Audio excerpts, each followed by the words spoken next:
नमस्कार सभी को। स्वागत है आप सभी का हमारे चैनल धार्मिक रेडियो पर। दोस्तों, आज का वीडियो अत्यंत गंभीर है जिसे प्रत्येक स्त्री को अवश्य सुनना चाहिए। मित्रों, आज हम जानेंगे कि जो पत्नी अपने पति के साथ रात में नहीं सोती, उनसे दूर रहती है, अपने पति से लड़ाई झगड़ा करती है और उनकी कोई बात नहीं मानती, ऐसी स्त्रियों के जीवन में क्या होता है?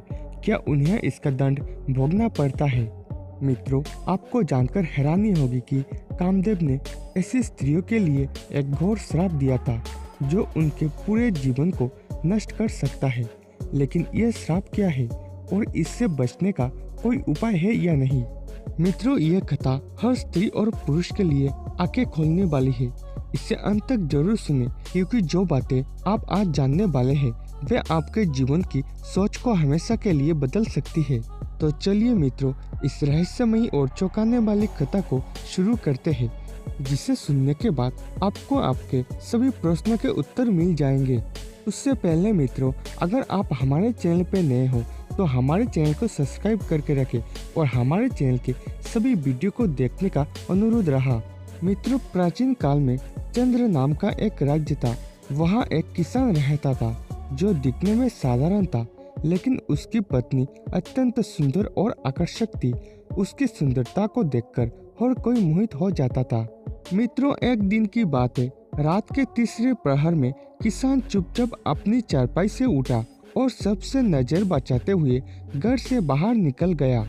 बिना किसी भय के वह जंगल की ओर बढ़ता चला गया। कुछ देर बाद वो एक घनी झाड़ियों के बीच स्थित एक झोपड़ी के पास पहुंचा। वहां एक अत्यंत सुंदर स्त्री उसका इंतजार कर रही थी। किसान के आते ही उस स्त्री के चेहरे पर मुस्कान आ गई। किसान को देखते ही वो स्त्री बोली, हे स्वामी, आज आने में इतनी देर क्यों कर दी? मित्रों, किसान ने उत्तर दिया, हे प्रियो, मेरी पत्नी को बुखार था, इसलिए उसे सुलाने में देर हो गई। जैसे ही वो सो गई, मैं तुरंत तुम्हारे पास आ गया। इसके बाद दोनों झोपड़ी के भीतर चले गए और कुछ समय बीतने के बाद वापस अपने अपने घर लौट गए।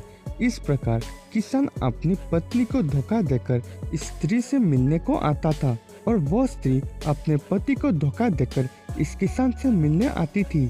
मित्रों, नारद जी का कैलाश पर्वत में आना और भगवान शिव से प्रश्न करना।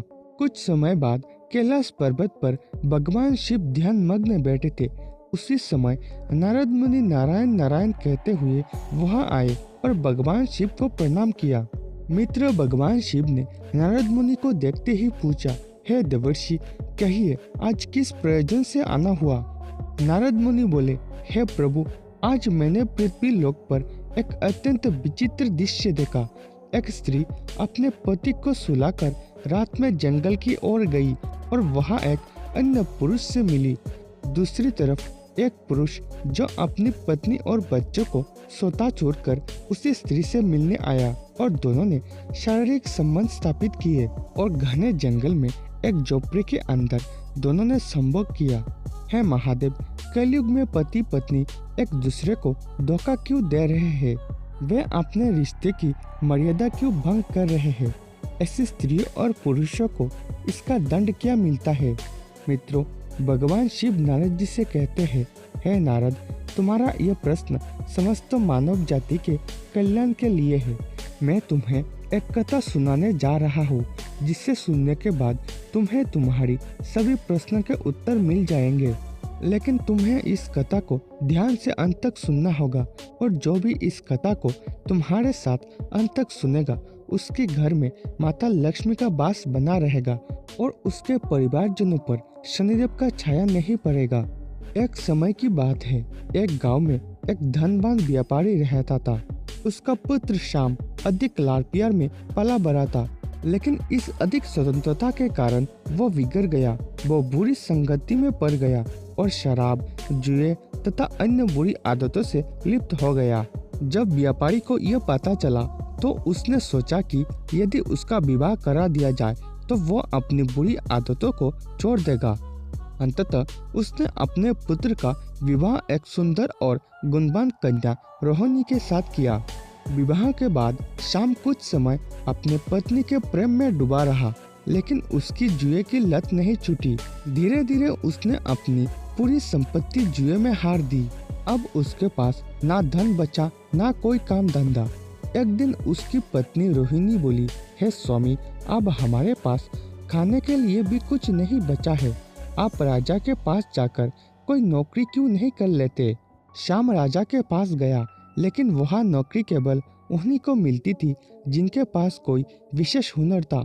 श्याम के पास कोई कौशल नहीं था, इसलिए उसे नौकरी नहीं मिली।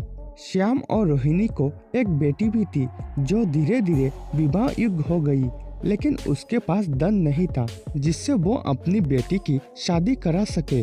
श्याम अब अत्यंत दयनीय स्थिति में पहुंच गया। वो दाने दाने को मोहताज हो गया।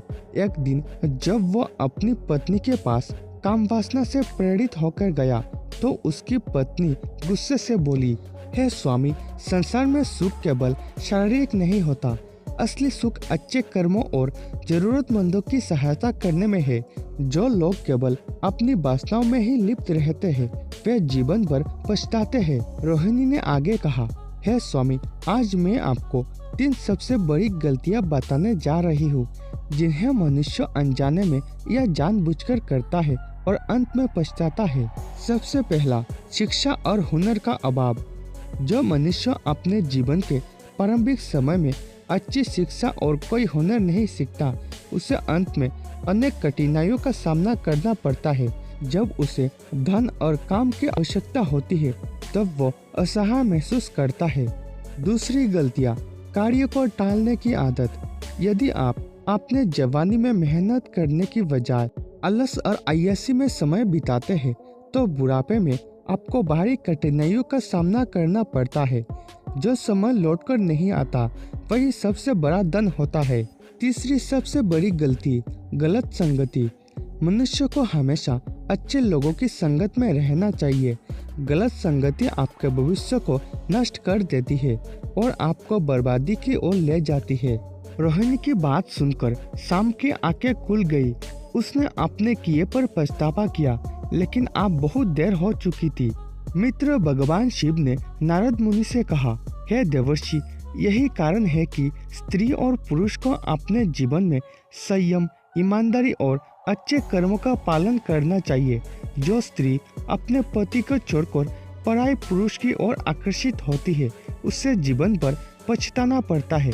इसी प्रकार जो पुरुष अपनी पत्नी को धोखा देता है वो भी अपने जीवन में अत्यंत दुख भोगता है।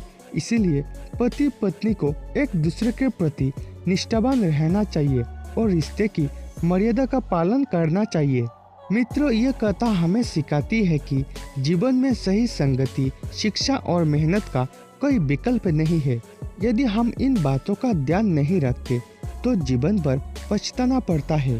अंत में दोस्तों, अगर आपको ये कथा पसंद आई हो तो इसे अधिक से अधिक लोगों तक शेयर करें और इन बातों को अपने जीवन में स्थापन जरूर करें। अंत में आपसे यही निवेदन है कि अगर आपको ये वीडियो अच्छा लगा हो तो वीडियो को लाइक करें। हमारे चैनल पे नए हो तो हमारे चैनल को सब्सक्राइब करना ना भूले और कमेंट में जय श्री कृष्णा अवश्य लिखें।